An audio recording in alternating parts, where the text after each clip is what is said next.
something has to be done, then what's the hell of motivation? ये quotation आप लोग, I hope आप लोग जानते होंगे। बेसिकली ये कोटेशन एलन मस्क का है। अब एलन मस्क कौन है? Elon Musk is the one of the richest person in this world. ये कोटेशन क्या है? If something has to be done then what's the hell of motivation. एक इंटरव्यू के दौरान, एक इंटरव्यू में एलन मस्क से ये क्वेश्चनिंग किया गया कि आप डेली गोल्स बनाते हैं, डेली गोल्स अचीव करते हैं, आप डेली गोल्स बनाते हैं, डेली गोल्स अचीव करते हैं, बट आप जो डेली गोल्स अचीव करते हैं उसको अचीव करने के लिए जो मोटिवेशन, जो मोटिवेटेड आप रोज कैसे रह पाते हैं। बेसिकली उनसे ये पूछा गया कि आप रोज मोटिवेटेड कैसे रह पाते हैं। ठीक है, तो उन्होंने कहा sorry I don't understand. Then interviewer ने अगेन पूछा, तो he says again still I don't understanding your questions, your point. Then Elon Musk ने ये कोटेशन दिया, if something has to be done then what's the hell motivation. तो इस quotation का हमारी डेली लाइफ में क्या इम्पैक्ट पड़ता है? हम क्या है, हम लगे पड़े हैं कि भाई कहीं से हमें मोटिवेशन मिल जाए, कोई ऐसी वीडियो डाल दे जो बहुत पावरफुल हो और हम तुरंत वहीं से बैठ जाएं पढ़ने। ऐसा होता है ना आपके भी साथ? मोटिवेशनल वीडियो आप सर्च करते हैं और वहीं 1-2 घंटे बिता देते हैं।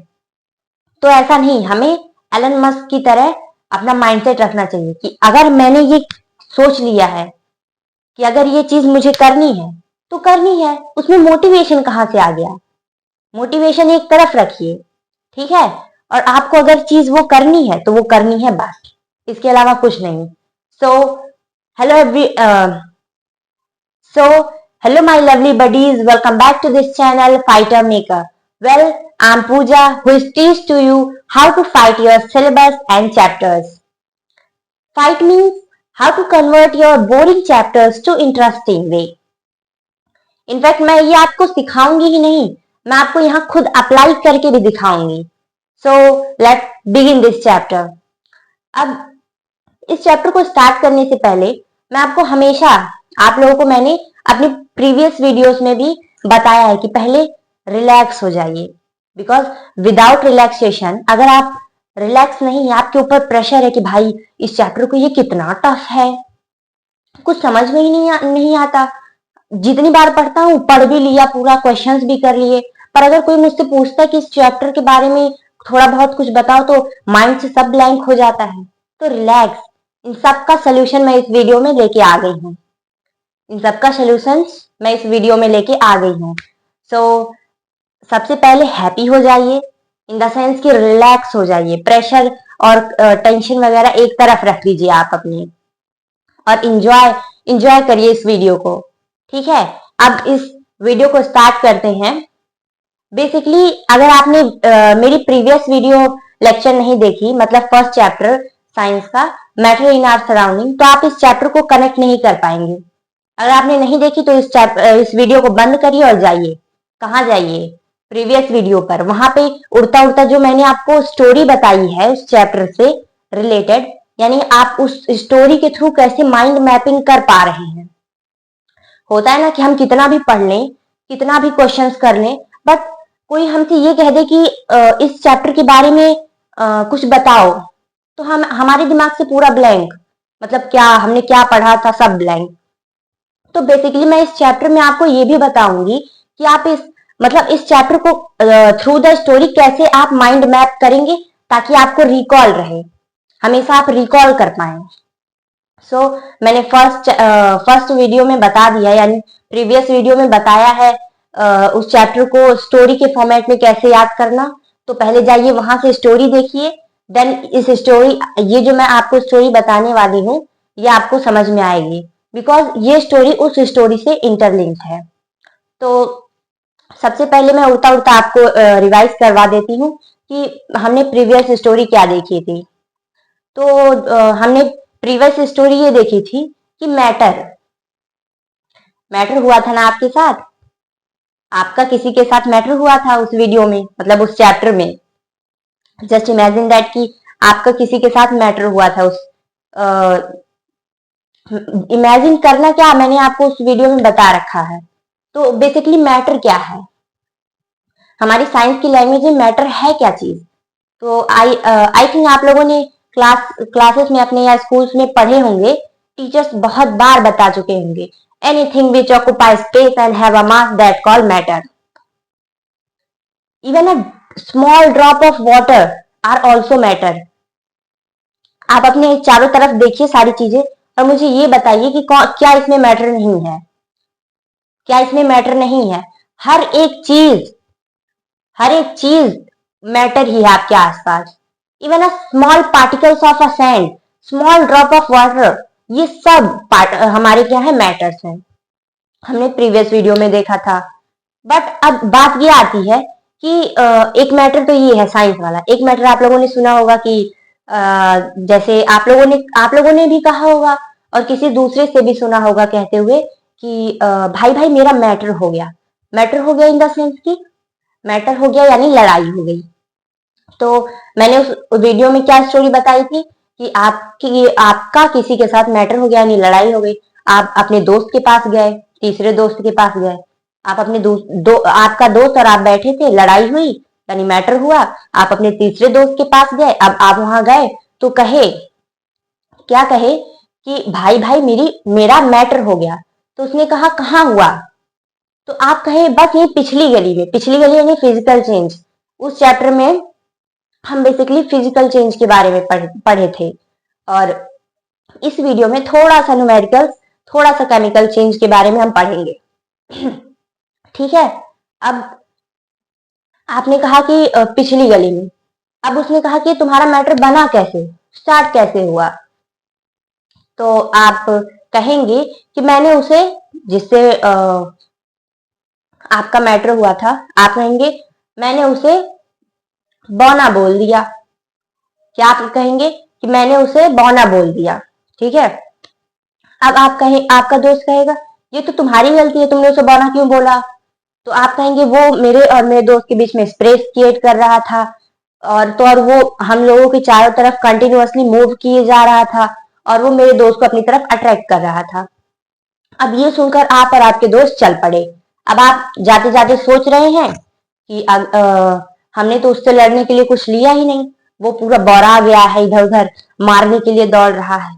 तो आपने सोचा कि अब हमने तो कुछ नहीं लिया। अब आप सोच रहे हैं कि उसका घर तो वही है, क्या पता वो हथौड़ा ला दे, हथौड़े से सर्वर फोड़ दे या फिर एसिड वगैरह ला दे।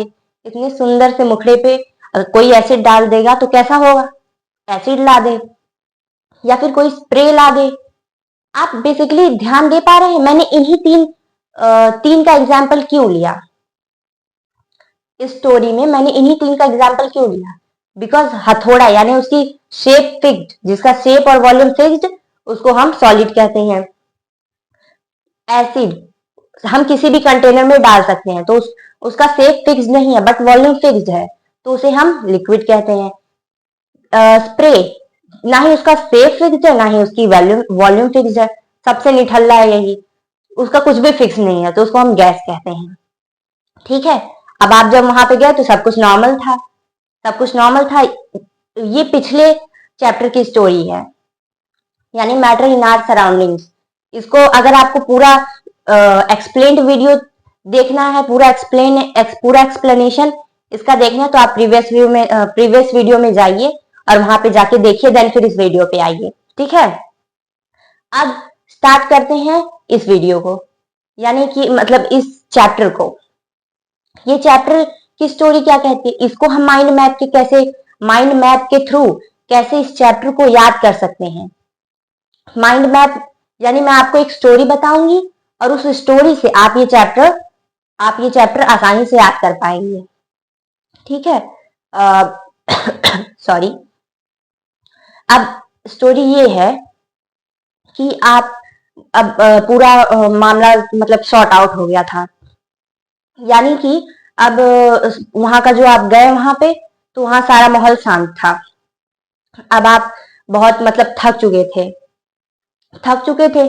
तब आपने सोचा कि एक दूध का पैकेट लेते हैं मार्केट से और फिर उसको मम्मी को देते हैं, चाय बनाए और मुझको दें क्योंकि मैं बहुत मतलब दिमाग वो बढ़ा गया था ना, पागलों की तरह लड़ने के लिए दौड़ रहा था। तो आप इधर उधर जाके मतलब आपका माइंड थोड़ा सा डिस्टर्ब चल रहा था, डिस्टर्ब हो गया था उस मैटर की वजह से, यानी उस लड़ाई की वजह से।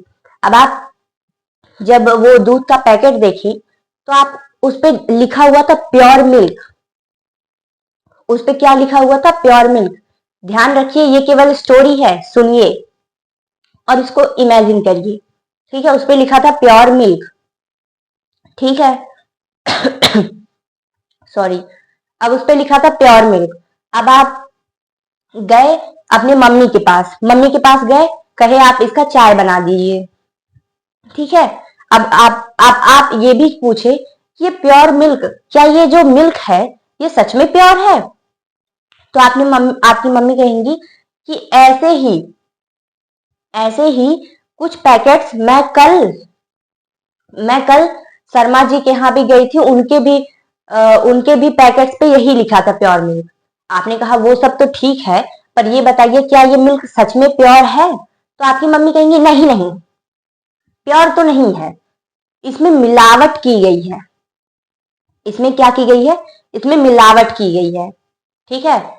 अब आप कहेंगे कि मिलावट की गई है, क्या जो लोग मिलावट करते हैं उनको पुलिस वुलिस नहीं पकड़ के ले जाती? तो आपकी मम्मी ने कहा नहीं नहीं, वो लोग घर में करते हैं मिलावट, घर पे, घर में बकायदे कोई खुफिया कमरे में जाके मिलावट करते हैं। तो बेसिकली आपका ये इस चैप्टर की स्टोरी यहीं तक है। अब आइए देखिए हम इस स्टोरी को कैसे इस चैप्टर की माइंड मैपिंग करते हैं। Mind mapping in the sense कि इस स्टोरी के थ्रू हम इस चैप्टर को पूरा, मतलब इस चैप्टर के आउटलाइनिंग जो मेन मेन पॉइंट्स हैं उसको कैसे लर्न रख सकते हैं। लर्न तो करने का तो अभी इस वीडियो को देखते समय भी आपको लर्न हो जाएगा, बट आप इन द लॉन्ग टर्म्स इसको कैसे रिकॉल करेंगे। ठीक है। तो आइए स्टोरी क्या थी। आप दूध का पैकेट लेने गए बाजार में, लिया आपने, देन उस पे देखा आपने कि उस पे प्योर मिल्क लिखा था। ठीक है। तो वो प्योर मिल्क, अब आप मम्मी के पास आए, मान लीजिए मार्केट गए यानी मैटर पे गए, तो दूध का पैकेट लिया, उस पे प्योर लिखा था। तो मैटर बेसिकली प्योर सब्सटेंस और मिक्सचर में कन्वर्टेड है, पर अभी हम यहाँ पे हैं, उस पे प्योर लिखा था मिल्क के ऊपर। अब आप मम्मी के पास गए, मम्मी से कहा कि मम्मी इसका चाय बना दो, और आपने ये भी कहा कि क्या ये प्योर, मतलब ये जो मिल्क है वो सच में प्योर है? तो आपकी मम्मी तो डायरेक्ट आंसर तो कभी जल्दी देती नहीं है, पहले पिछला घुमा चढ़ा के बढ़ा चढ़ा के बताएंगी, देन फिर लास्ट में आंसर देंगी। तो ऐसे ही आपकी मम्मी ने भी किया। आपकी मम्मी ने कहा कि ऐसे ही पैकेट्स ऐसे ही मतलब एलिमेंट्स, प्योर सब्सटेंस एलिमेंट्स में है, ऐसे ही पैकेट्स कल कल यानी कंपाउंड, एक एलिमेंट्स एक कंपाउंड। प्योर सब्सटेंस के कितने टाइप्स हैं? एलिमेंट्स और कंपाउंड। ठीक है। ऐसे ही पैकेट्स मैं कल शर्मा जी के यहाँ गई थी, उनके भी पैकेट्स पे यही लिखा था। क्या लिखा था? Pure milk. तब आपने कहा ये सब तो ठीक है, पर आप ये बताइए कि क्या ये मिल्क सच में प्योर है? क्या ये मिल्क सच में प्योर है? तब आपकी मम्मी ने क्या कहा था? इमेजिन करिए, नहीं नहीं ये प्योर नहीं है, ये इसमें मिलावट हुई है यानी ये मिक्सचर है, ये मिलावट हुई है यानी मिक्सचर है ये। अब आपने कहा सॉरी, थोड़ा जुकाम हो गया है, सॉरी सॉरी। अब आते हैं, अब आपकी मम्मी ने कहा कि ये इसमें मिलावट हुई है, मिलावट इन द सेंस कि मिक्सचर है ये। अब आप कहे कि क्या ये लोग ऐसे ही मिलावट कर रहे हैं, पुलिस वुलिस नहीं इनको पकड़ के ले जाती है? तो आपकी मम्मी कहेंगी नहीं नहीं, ये लोग अपने घर पे करते हैं, घर यानी होम, होम में करते हैं। तो बस आपकी स्टोरी यहीं तक थी। अब आइए देखते हैं इसकी माइंड मैपिंग हमने कैसे की। आप स्टोरी लर्न करिए, स्टोरी लर्न करने से ये आपको पूरी सारी चीजें मतलब रिकॉल होती रहेंगी इन द लॉन्ग टर्म्स। ये स्टोरी याद रखिएगा। मैटर यानी मार्केट, प्योर सब्सटेंस यानी मिल्क वाले डिब्बे पे लिखा है प्योर मिल्क। मम्मी के पास गए, मम्मी अब कहानी बनाने लगी कि ऐसे ही मैं कल शर्मा जी के यहाँ गई थी, उनके भी डिब्बे पे ऐसे ही लिखा था प्योर मिल्क। आपने कहा वो सब तो ठीक है, पर आप ये बताइए कि ये प्योर है कि नहीं, तो कहीं नहीं, मिलावट हुई यानी मिक्सचर। ठीक है, मिक्सचर। आपने कहा पुलिस वुलिस इनको नहीं पकड़ के ले जाती जब लोग मिक्सचर करते हैं, तो कहे नहीं नहीं, आपकी मम्मी ने कहा नहीं नहीं, ये घर पे अपने मिलावट करते हैं, यानी होम होम में करते हैं मिलावट। ये फिलहाल अब तो ये रहा आपका outlining. Outlining in the sense कि आपके इस चैप्टर की पूरी माइंड मैपिंग, कि इस चैप्टर में क्या क्या है और कैसे कैसे है, वो आप कैसे याद रख सकते हैं। जैसे मान लीजिए आपने बहुत पढ़ा, ये चैप्टर 2-3 बार आपने पढ़ लिया, ठीक है, और मान लीजिए इसको क्वेश्चंस की भी बहुत कर लिए। बट कभी कभी होता है ना, जब कोई बुलाता है, मान लीजिए आपकी क्लास में आपके टीचर ने बुलाया कि जो भी आपका नाम है, रोहन, मोहन, सोहन, कुछ भी नाम होगा, तो आपको बुलाया कि रोहन इधर आओ और ये सेकेंड चैप्टर चलो हमें एक्सप्लेन करो। तब आप without book, without with the help of book ऐसे ही एक्सप्लेन करो, ठीक है। तब आपके दिमाग में आएगा, कुछ कुछ आएगा ही नहीं, सब ब्लैंक हो जाएगा कि क्या मैंने पढ़ा था। तो बेसिकली ये उस चीज के लिए है कि जब आपका माइंड पूरी तरह ब्लैंक हो जाए, तब आप इस स्टोरी को याद करिए और उसी से अपना पूरा माइंड मैप बना लीजिए। ये तो रहा आपका माइंड मैप। अब आते हैं हम इस पूरे चैप्टर के एक्सप्लेनेशन पे। आप लोगों ने पहले सुना, मतलब इस चैप्टर के हेडिंग से ही समझ चुके होंगे कि मैटर क्या है। प्रीवियस वीडियो में मैं बताई थी और आपकी क्लासेस में भी बहुत बार टीचर्स कह चुकी होंगी, matter anything which occupy space and have a mass, that's called matter. Matter तो अब आपको लगभग आ ही गया होगा कि मैटर क्या है, ठीक है, साइंस की लैंग्वेज में, वो वाला मैटर नहीं, साइंस की लैंग्वेज में। तो मैटर क्या है? मैटर आपको आ गया। ये प्योर सब्सटेंस क्या है? हेडिंग आपको समझ में आ रही है। मैटर, मैटर क्या है वो भी जानते हैं, अराउंड ये भी जानते हैं, अस का भी मतलब जानते हैं। ये प्योर क्या है?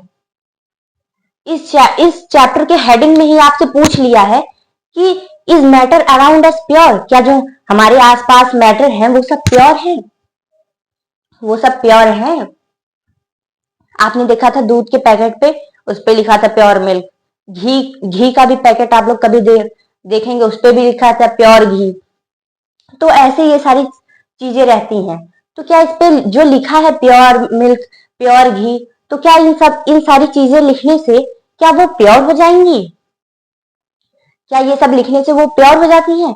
क्या मिल्क एक्चुअल में प्योर है? आप लोगों ने कभी सोचा है? अलग दुनिया में वो प्योर है, ठीक है उनके लिए, बट इन साइंस के केस में प्योर सब्सटेंस क्या होते हैं?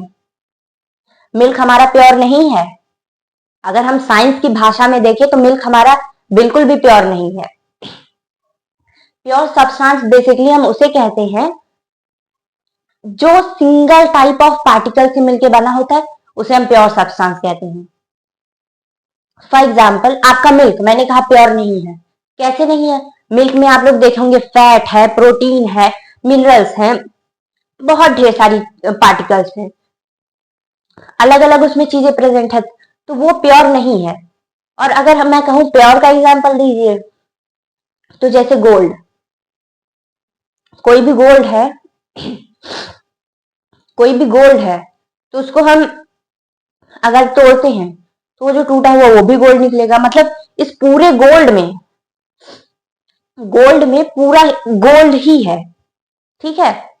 But in the case of milk, उसमें फैट है, मिनरल है, प्रोटीन है, ये सारी चीजें हैं। तो ये सब क्या है? एक मिक्सचर है। तो मिल्क बेसिकली एक मिक्सचर है साइंस की लैंग्वेज में। तो प्योर समझ में आया? प्योर सब्सटेंस क्या होता है? इसके दो पार्ट्स होते हैं, एलिमेंट्स एंड कंपाउंड। एलिमेंट किसे कहते हैं?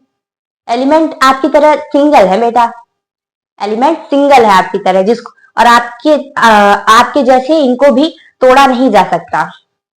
जो चीजें सिंगल होती हैं उनको आपके जैसे इनको आपको जैसे तोड़ा नहीं जा सकता, वैसे एलिमेंट्स को भी और तोड़ा नहीं जा सकता, मतलब और उसके टुकड़े नहीं किए जा सकते। अब आपने कहा कि जैसे दीदी एग्जांपल दीजिए, तो मैंने कहा हाइड्रोजन, हाइड्रोजन H। अब और आप इसको तोड़ के दिखाइए, तो जिसको और ब्रेक डाउन नहीं किया जा सकता उसे हम एलिमेंट कहते हैं। कंपाउंड बेसिकली किसे कहते हैं? कंपाउंड हम उसे कहते हैं जब दो सब्सटेंस, कोई भी दो सब्सटेंस मिलते हैं आपस में in fixed proportion, that's called compound. Fixed proportion, मैं आपको एग्जांपल देती हूँ, जानती हूँ नहीं समझ में आया, पर चिल, मैं आपको पढ़ा रही हूँ ना, भरोसा, इतनी देर तक आपने लोगों ने वीडियो देख लिया, भरोसा किया है, तब आपका भरोसा टूटने नहीं दूंगी। कंपाउंड क्या है? जब कोई दो सब्सटेंस मिलते हैं इन फिक्स्ड प्रोपोर्शन। अब आपने कहा कि दीदी एग्जांपल दीजिए, आप अपने घर के पानी का ले लीजिए, अपने घर का क्या, पानी तो पानी होता है, H2O का ले लीजिए एग्जांपल। मैंने ये चीज कही थी, जब दो सब्सटेंस आपस में मिलते हैं तो हाइड्रोजन और ऑक्सीजन जब आपस में मिले इन फिक्स्ड प्रोपोर्शन, इसका क्या मतलब, यानी कि हाइड्रोजन दो ऑक्सीजन एक जब आपस में आके मिलेंगे, यानी दो हाइड्रोजन रहेगा एक ऑक्सीजन रहेगा और वो आपस में कंबाइन करेंगे तभी जाके पानी बनेगा। अब आप कहिए तीन हाइड्रोजन ले ले, चार ऑक्सीजन ले ले, तब मिले तो वो पानी बनेगा? नहीं, इसका प्रोपोर्शन फिक्स रहता है कि मतलब इतने और इतने मिलाने पे पानी बनेगा, यानी पानी का वैसे रेशो होता है 1:8। 1:8 पे अगर वो पानी बन रहा है तो 1:8 पे ही बनेगा। 1:9 कर देंगे तो वो कुछ और बन जाएगा। समझ रहे हो? इसको हम कहते हैं कंपाउंड। अब एलिमेंट्स के तीन टाइप्स होते हैं, मेटल, नॉन मेटल, मेटलाइट्स। ये तो आप लोगों ने बचपन से ही पढ़ा होगा। मेटल तो नॉन मेटल डेफिनेटली आप लोगों ने पढ़ा होगा, बट मेटलाइट्स इसमें आप लोगों के लिए न्यू है। तो चलिए इसको स्टार्ट करते हैं। मेटल क्या है? अगर आपका कोई नाम है, आपको लोग कैसे पहचानते हैं? आपके नाम से, आपके पापा के नाम से, आपके मम्मी के नाम से, इन सारी चीजों से आप लोगों को सब पहचानते हैं कि हाँ आप इनके फलाने के लड़के हैं, फलाने की लड़की हैं, ठीक है। तो वैसे ही मेटल को हम कैसे पहचानेंगे कि हाँ ये मेटल ही है, उसको हम लोग कैसे पहचानेंगे? उसको बेसिकली मेटल के, देखो एक मैं 3-4 वर्ड्स बोलूंगी। आई नो अगर तुम लोगों ने पिछली क्लासेस में अगर ढंग से पढ़ाई की होगी तो ये तुम लोगों को पता होगा। लस्ट्रस, सोनोरस, डक्टिलिटी, मेलिएबिलिटी, ठीक है। अब ये 4 वर्ड मैंने बोले, इन सब का मतलब क्या है? लस्ट्रस यानी जो चीजें शाइन करती हैं, जो चीजें शाइन करती हैं वो मेटल होती हैं, ठीक है। डक्टिलिटी, डक्टिलिटी यानी हम मेटल को एक पतली वायर में कन्वर्ट कर सकते हैं, ठीक है। किसी भी हम मेटल को पतली वायर में कन्वर्ट कर सकते हैं, उसको हम डक्टिलिटी बोलते हैं। सोनोरस यानी अगर हम मैटर को हिट करेंगे, अगर मैटर को हम हिट करेंगे तो उसमें से आवाज आएगी। फॉर एग्जाम्पल आपके स्कूल की बेल टन टन टन टन जब छुट्टी होती है, भाई क्या वो सुकून फिर इज अनब्रेकेबल। जब छुट्टी होती है तो वो हर बच्चे के लिए वो सुकून क्या है भाई। तो जब आपकी स्कूल की बेल जब बजती है तो वो एक मेटल है जो जिसपे आप बजाई जा रही है, तो जब उसको हिट करते हैं तो उससे आवाज आती है, तो उसको मेटल की ये प्रॉपर्टी है सोनोरस। अब आते हैं मेलिएबिलिटी। मेलिएबिलिटी यानी अगर हम अगर नहीं, मेलिएबिलिटी यानी मेटल्स को हम थिन शीट्स में भी कन्वर्ट कर सकते हैं, उसको हम कहते हैं मेलिएबिलिटी। तो बेसिकली मेटल्स को हम कैसे पहचान सकते हैं? Ductility, wire, malleability, thin sheets, sonorous यानी आवाज आएगी, और लस्ट्रस यानी वो शाइन करेगा। और नॉन मेटल क्या है? नॉन मेटल जिसमें ये सारी चीजें नहीं होती। मेटल एक गुड कंडक्टर है इलेक्ट्रिसिटी का, नॉन मेटल गुड कंडक्टर नहीं है इलेक्ट्रिसिटी का, यानी इससे इलेक्ट्रिसिटी पास होके नहीं जाएगी। लस्ट्रस भी नहीं है, सोनोरस भी नहीं है, डक्टिलिटी भी नहीं है, मेलिएबिलिटी भी नहीं है, मतलब ये बहुत निठल्ला है। नॉन मेटल मतलब बेकार है, ये मान लीजिए। जो इसमें है सारी प्रॉपर्टीज वो इसके अंदर नहीं है। अब मेटलाइट्स क्या है? मेटलाइट्स जो कभी मेटल्स की प्रॉपर्टी शो करती हैं और कभी नॉन मेटल्स की प्रॉपर्टी शो करती हैं, यानी मेटलाइट्स जो मेटल्स और नॉन मेटल्स दोनों की प्रॉपर्टी शो करते हैं उन्हें हम मेटलाइट्स बोलते हैं, ठीक है। अब आगे चलते हैं। मिक्सचर, मिक्सचर क्या होता है? याद करिए वो स्टोरी मिलावट, मिक्सचर क्या है? मिलावट। मिक्सचर बेसिकली क्या होता है? कभी कभी आपके स्कूल्स में पूछ भी लेता है कंपाउंड और मिक्सचर के बीच में डिफरेंस बताइए। तो कंपाउंड मैंने क्या बताया था? जब दो सब्सटेंस मिलते हैं आपस में इन फिक्स्ड प्रोपोर्शन, उसको हम लोग कंपाउंड कहते हैं। पर इसका उल्टा हो रहा है यहाँ मिक्सचर में। जब दो सब्सटेंस मिलते हैं आपस में इन एनी प्रोपोर्शन, उसको हम लोग मिक्सचर कहते हैं। फॉर एग्जाम्पल एक बीकर लीजिए, बीकर छोड़िए, अपने घर का गिलास ले लीजिए। गिलास लीजिए, उसमें आप 2 चम्मच पानी ले लीजिए, उसमें आप 2 चम्मच 3 चम्मच कितने भी चम्मच पानी डाल दीजिए किसी भी प्रपोर्शन पे और उसको मिक्स कर दीजिए। तो वो क्या बनेगा? वो एक मिक्सचर बनेगा। ठीक है। बट आप ये जो केस है कंपाउंड के केस में नहीं कर सकते। उसमें आपको डेफिनेटली उसके फिक्स्ड प्रपोर्शन पे ही दो सब्सटेंसेस को मिलाना पड़ेगा, तो उसको हम कंपाउंड कहेंगे। यहाँ पे फिक्स्ड प्रपोर्शन हो रहा है, यहाँ पे फिक्स्ड प्रपोर्शन नहीं हो रहा है। फॉर एग्जाम्पल एक है एलॉय। एलॉय क्या चीज है? एलॉय कुछ नहीं है। एलॉय जब दो सब्सटेंस मिलते हैं आपस में, इसमें भी एलॉय ब्रास, ब्रास पीतल, वो एक गाना चला है ना, दुनिया पित्तल दे, तो वही ब्रास एलॉय में आती है। ब्रास यानी पीतल, तो ब्रास है जो वो एलॉय में आती है। दो सब्सटेंस इसमें आपस में मिले हुए हैं, मतलब कोई भी दो सब्सटेंस जब मिलते हैं, ये ना ही ये जो एलॉय है वो आपका ना ही मतलब दो सब्सटेंस आपके आपस में मिले इन एनी प्रोपोर्शन, उसको हम लोग मिक्सचर कहते हैं। जैसे for example alloy, brass, alloy में ब्रास आता है, तो उसको हम लोग मिक्सचर कहते हैं। अब मिक्सचर में आगे चलते हैं। एक होमोजीनस है, एक हेट्रोजीनस है। याद करिए, होमोजीनस यानी लोग घर पे होम में अपने क्या करते थे? मिलावट करते थे। होम, होमो, होमो से पता चल रहा है कि मतलब सेम टाइप।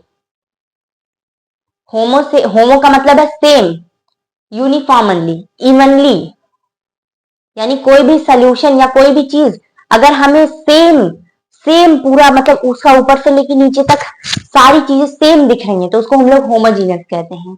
यानी कोई भी सोल्यूशन में कुछ भी इवनली मिक्स हो जा रहा है, अच्छी तरीके से मिक्स हो जा रहा है, तो उसको हम लोग होमोजीनस कहते हैं। हेट्रोजीनस बेसिकली उसे कहते हैं जिसमें इवनली मिक्स ना हो, यानी जो हम कुछ भी डालते हैं उसमें अच्छी तरीके से मिक्स ना हो। जैसे आप ले लीजिए सैंड एंड वाटर। सैंड और वाटर को जब आप मिक्स करते हैं तो क्या वो अच्छी तरीके से मिक्स हो जाता है? नहीं ना, सैंड नीचे बैठ जाता है कि नहीं। और वही आप शुगर और वाटर को ले लीजिए तो वो मिक्स हो जाते हैं, तो वो होमोजीनस में आते हैं। ठीक है। अब आगे चलते हैं। होमोजीनस के एक पार्ट है सोल्यूशन और हेट्रोजीनस के दो, कोलाइडल और सस्पेंशन। ये बेसिकली ये बेसिकली सॉल्यूशंस के टाइप नहीं है, बट हम इन्हें हमें पढ़ना ही पड़ेगा। तो ये सारी चीजें क्या है, आइए देखते हैं, अब डिस्कस करते हैं। पहले सॉल्यूशंस, कोलाइडल और सस्पेंशन, ये क्या है? भाई बहुत भारी भारी चीज पढ़ा दी, ये क्या है वो क्या है, मतलब अभी आप लोगों के लिए न्यू टर्म लगेगी, बट रिलैक्स, आप जितनी बार रिवीजन करेंगे उतनी बार आपको चीजें क्लियर होती जाएंगी, क्लैरिटी मिलती जाएगी। तो सोल्यूशन क्या है? सोल्यूशन क्या है? दो सब्सटेंस को आपस में मिक्स करा दो, उसी को हम सोल्यूशन कहते हैं। और इसको हम ट्रू सॉल्यूशंस भी कहते हैं। पेपर में कभी आ जाए कि right a short note on true solutions, तो कंफ्यूज मत होइएगा, सोल्यूशन के ही बारे में पूछ रहा है। और ये बहुत छोटे छोटे पार्टिकल्स होते हैं। अब आते हैं कोलाइडल।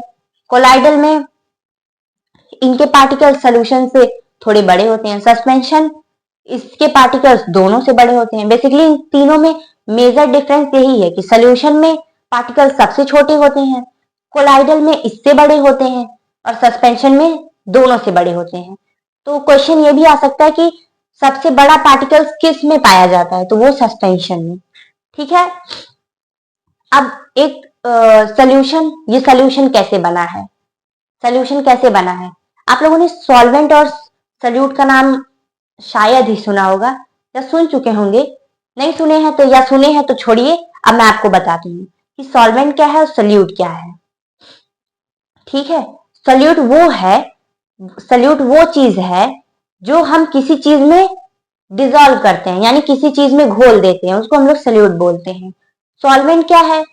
सॉल्वेंट वो है जो सल्यूट को अपने अंदर घोलने देती है, घोलती है, उसे हम सॉल्वेंट बोलते हैं। ठीक है। अब आप कहेंगे दीदी अभी भी कंफ्यूज है, समझ में नहीं आया। तो बेसिकली एक एग्जांपल लेते हैं। वाटर लीजिए, शुगर लीजिए।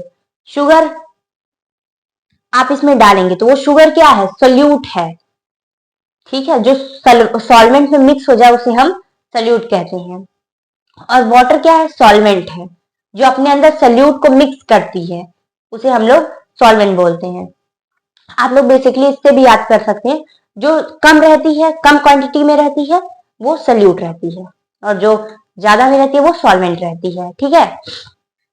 अब आते हैं, एक आता है डिस्पर्स्ड फेज, एक आता है डिस्पर्सिंग मीडियम।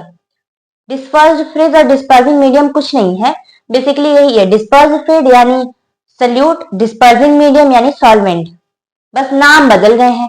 जैसे आपका नाम स्कूल का अलग होगा, घर का अलग होगा, पर आप हैं इंसान एक ही, तो वैसे यहाँ पे भी है। यहाँ पे इसका नाम अलग है, इसका नाम अलग है, इसका नाम अलग है, इसका नाम अलग है, पर दोनों के काम एक ही है। ये सल्यूट है, ये डिस्पर्स फेज है, ये सॉल्वेंट है, ये डिस्पर्स्ड मीडियम है। ठीक है।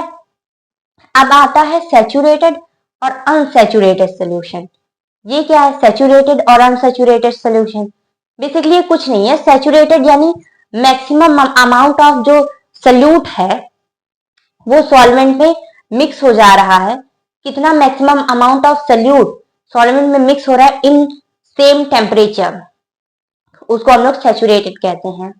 ठीक है। और वही अगर हम लोग टेम्परेचर यानी हीट बढ़ा दें तो वो कितना मिक्स होगा, कितना मिक्स होगा सल्यूट सॉल्वेंट में, उसको हम लोग अनसैचुरेटेड कहते हैं। सैचुरेटेड यानी एक टाइम ऐसा है, मान लीजिए आप पानी लीजिए और शुगर लीजिए, डालते जाइए डालते जाइए, 4 चम्मच डाले, 5 चम्मच डाले, एक टाइम आएगा कि वो कहेगा अरे बस कर भाई, जान लेके ही मानेगा क्या, तो वो वाली सिचुएशन आ जाएगी।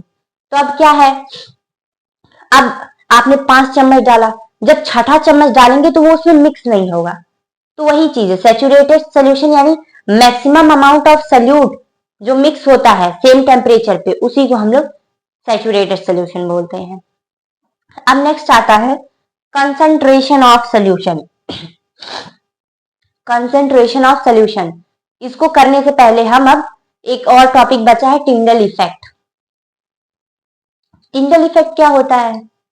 टिंडल इफेक्ट बेसिकली कुछ नहीं है। टिंडल इफेक्ट क्या है, नए नए टर्म्स आएंगे मुझे पता है, बट आप जब 3-4 बार रिवाइज करेंगे ना इस चैप्टर को, देखिए revision is the most important part in your life. हर रोज नया पढ़ने से नहीं मतलब होता है। इंस्टेड ऑफ कि हर रोज आप एक चैप्टर रिवाइज करें, तो आप हर रोज जो नया पढ़ रहे हैं उससे ज्यादा निकाल पाएंगे आउटपुट। आप रिवीजन 2-3 दिन करिए, आपको ये लर्न हो जाएगा। तो अब चलते हैं कि टिंडल इफेक्ट क्या है। अगर आप लोगों ने देखा है कभी अंधेरे कमरे में कहीं से भी कोई खिड़की है, अगर कमरे में अंधेरा है, अगर उधर खिड़की से धूप आ रही होती है, तो धूप में से वो जो धूप आ रही है उसका तो पाथ तो विजिबल है, और जो वो धूप जहां से आ रही है उसमें आप लोग देखेंगे पार्टिकल्स, पार्टिकल्स यानी डस्ट के कुछ पार्टिकल्स उसमें ऐसे पूरे विजिबल होने लगते हैं, दिखाई देने लगते हैं। तो बेसिकली हम इसी को टिंडल इफेक्ट कहते हैं। टिंडल इफेक्ट कुछ नहीं है, scattering of beam of the light, scattering the beam of the light, that's called Tyndall effect. अब ये किस में होता है? क्या सोल्यूशन में होगा? ट्रू सोल्यूशन में होगा? स्कैटरिंग कैसे होती है? जब कोई लाइट आ रही है, किसी पार्टिकल से टकराएगी और तब वो स्कैटर्ड करेगी, तो वहां से टिंडल इफेक्ट होता है। तो सॉल्यूशंस में क्या कोई पार्टिकल्स बड़े हैं? बड़े हैं ही नहीं सॉल्यूशंस में, सारे पार्टिकल्स छोटे हैं, इन दोनों से छोटे हैं, तो इसमें सॉल्यूशंस में आपका टिंडल इफेक्ट नहीं होगा। बट कोलाइडल सॉल्यूशन से थोड़ा बड़ा पार्टिकल्स है, बड़ा पार्टिकल्स है, तो लाइट आई, ये कोलाइडल पार्टिकल्स इधर फैले हुए हैं बड़े बड़े, लाइट आई, इससे टकराई इधर गई, इससे टकराई इधर गई, इससे टकराई उधर गई, तो उसे हम कहेंगे उसमें हम कहेंगे टिंडल इफेक्ट शो हो रहा है। और ऐसे ही सस्पेंशन में तो एब्सोल्युटली होगा, क्योंकि उसके पार्टिकल्स ज्यादा बड़े होते हैं। लाइट आएगी, टकराएगी, फिर जाएगी, लाइट आएगी, टकराएगी, स्कैटर हो जाएगी। तो सस्पेंशन में भी आपका टिंडल इफेक्ट शो होता है। अब लास्ट टॉपिक पे आते हैं इस चैप्टर के, which is concentration of solution. ये क्या नई बला है अब, कंसेंट्रेशन ऑफ सोल्यूशन। बेसिकली कुछ नहीं है। कंसेंट्रेशन यानी हम मेजर करेंगे कितना अमाउंट ऑफ सोल्यूट, सॉल्वेंट और सोल्यूशन, कितना अमाउंट ऑफ सोल्यूट है, किसी भी सोल्यूशन में कितना अमाउंट ऑफ सोल्यूट या सोल्यूशन उसमें है, उसी को हम लोग कहते हैं कंसेंट्रेशन। अब बेसिकली इस पे थोड़ा सा न्यूमेरिकल्स भी आते हैं जो मैं आपको बता देती हूँ। वो न्यूमेरिकल्स आपको तीन फॉर्मूला याद करना पड़ेगा, मास by mass, mass by volume and volume by volume. अब ये क्या है, तो आइए समझते हैं। उसको समझने से पहले मैं इसको रफ कर देती हूँ, तब आपको समझाती हूँ।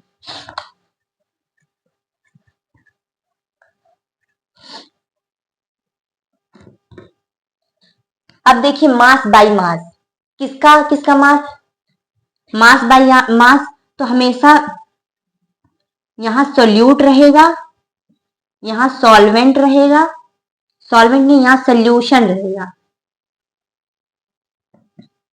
और इंटू 100 रहेगा।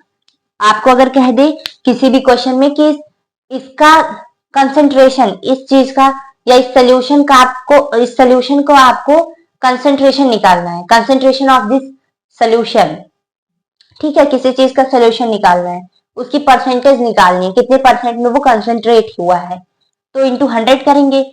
मास है, अगर आपको मास गिवन है तो mass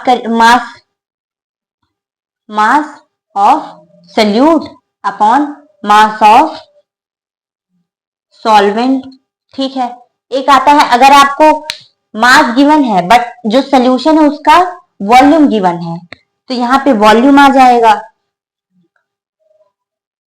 volume of solution. Confuse मत होइएगा, यहाँ पे जगह कम होने के नाते मैं फिर नहीं लिखी हूँ। इसका दूसरा फॉर्मूला आ जाएगा mass of solute and volume of solution. अगर आपको दोनों में वॉल्यूम गिवन है तब क्या करेंगे, यहाँ पे मल्टीप्लाई बाई 100 से मल्टीप्लाई करना मत भूलिएगा। अब आते हैं तो यहाँ पे वॉल्यूम अपॉन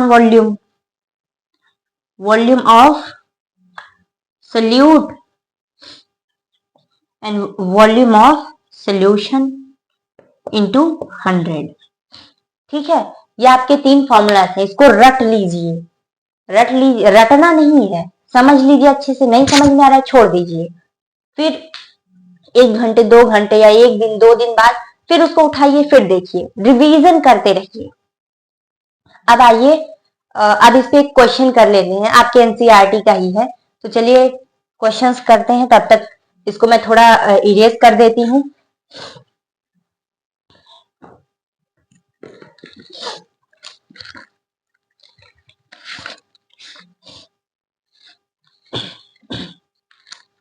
बेसिकली वो क्वेश्चन क्या है मैं आपको पढ़ के सुना देती हूँ। A solution contains 40 gram of common salt, यानी क्या बोल रहा है, कंटेन कर रहा है 40 ग्राम कॉमन सॉल्ट, कॉमन सॉल्ट वो कंटेन कर रहा है, सॉल्ट कितना है 40 ग्राम, और क्या बोला है 40 gram of common salt in 320 gram of water, water में 320 ग्राम, यानी ये सॉल्वेंट है और छोटा जो सबसे कम रहता है वो सल्यूट रहता है, ये सॉल्वेंट है ये सल्यूट है, और सॉल्वेंट और सल्यूट मिलके क्या बनाते हैं, सोल्यूशन। आप देख पा रहे हैं ये इसमें क्या फॉर्मूला लग रहा है, मास बाय मास, इसका मास गिवन है, इसका मास, और हमें निकालना क्या है, concentration. So calculate the concentration in term of mass by mass percentage of the solution. तो इसमें सल्यूट क्या है, mass of the solute 40 gram, then mass of the solution. अब सोल्यूशन क्या है, सल्यूट और सॉल्वेंट को ही हम, मतलब सल्यूट और सॉल्वेंट को हम प्लस जब कर देंगे तब उसका सोल्यूशन निकल आएगा। तो ये रहा आपका सॉल्वेंट, ये रहा आपका सल्यूट, ये नहीं कि यहाँ 320 लिख के इंटू 100 कर देंगे, ऐसा बिल्कुल नहीं। ये सॉल्वेंट नहीं, ये सोल्यूशन नहीं है, ये सॉल्वेंट और ये सल्यूट है। तो इन दोनों को प्लस करिए, प्लस करने के बाद जो आएगा उसको लिखिए और फिर देन यहाँ पे पुट करिए। तो क्या आ जाएगा 360 इंटू 100। यहां से इसको यहां से कैंसिल करिए, बेसिकली इसका आंसर आ जाएगा 111 यानी 11.1%। ये आ जाएगा। इस न्यूमेरिकल में आपको सबसे ज्यादा ध्यान क्या देना है कि आपको सल्यूट और सॉल्वेंट अलग अलग दिया रहेगा और हमें सोल्यूशन अपॉन में सोल्यूशन चाहिए, तो हमेशा इन दोनों को प्लस कर दीजिएगा, नहीं तो गड़बड़ हो जाएगी। एग्जामिनर आपके नंबर काट लेगा, पर डोंट वरी, आप हम मुझसे पढ़ रहे हैं तो आपके नंबर नहीं कटने वाले हैं। और इसी के साथ और एक टॉपिक और है, फिजिकल चेंज और केमिकल चेंज। ये तो मैंने आपको प्रीवियस वीडियो में ही बता दिया है। तो अभी मैं रेकमेंड यही करूंगी कि अगर आप प्रीवियस वीडियो नहीं देखे हैं मैटर इन आवर सराउंडिंग, तो उसको जाके देखिए, वरना ये चैप्टर अभी नहीं समझ में आएगा, क्योंकि इसमें जो मैंने स्टोरीज बताई हैं वो उस चैप्टर से इंटरलिंक्ड है। तो पहले उसको देखिए, देन फिर इसको। और इसी के साथ मैं साइन अप करती हूँ। तब तक मिलते हैं नेक्स्ट वीडियो में। Bye bye.